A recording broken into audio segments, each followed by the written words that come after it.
మారిన ప్రజల జీవనశైలి కారణంగా వయసుతో నిమిత్తం లేకుండా రుగ్మతలకు గురవుతున్నందుకు ఆరోగ్యాన్ని కాపాడుకునేందుకు ప్రతి ఒక్కరూ కృషి చేయాలని జీజీహెచ్ లాప్రోస్కోపిక్ శస్త్రచికిత్సా నిపుణులు డాక్టర్ టి అభిలాష్ పేర్కొన్నారు. బోట్ల ఉద్యానవనంలో వాకర్స్ సంఘం ఆధ్వర్యంలో జరిగిన ఆరోగ్య అవగాహన కార్యక్రమాన్ని ఉద్దేశించి ఆయన మాట్లాడారు. శరీరానికి సరైన వ్యాయామం లేకపోవడం, మారిన ఆహారపు అలవాట్లతో అనారోగ్యంతో మరణించే వారి సంఖ్య రోజుకి పెరుగుతుందన్నారు.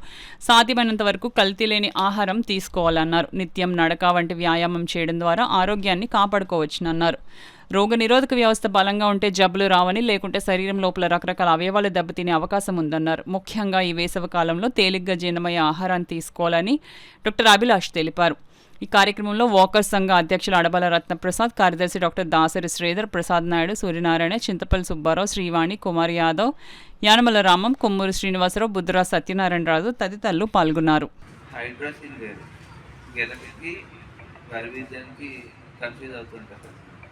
గిలక అంటే హెర్నియా, హైడ్రోసిల్ అంటే వరివేజు. అది ఎలా వస్తుంది, ఎందుకు వస్తుంది? వయసు రీత్యా పెరిగి కొద్ది కొంతమంది హార్డ్ వర్కర్స్ ఉంటారు. మీలో కూడా ఇప్పుడు ఇళ్లలో ఆరోగ్యంగా ఉన్నాం కదా, మనం మోసేయగలం అని చెప్పి బరువులు మోసేస్తూ ఉంటాం. కింద సిలిండర్ తీసుకొచ్చేది పైకి, లేకపోతే ఇంట్లో సామాన్య కొన్ని అక్కడికి పెద్ద బకెట్లు ఇవన్నీ వేడి చేస్తూ ఉంటాం.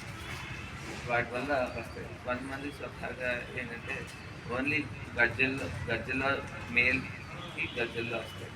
కొంతమంది ఫీమేల్కి ఎలా వస్తాయంటే కోర్టు దగ్గర వస్తాయి.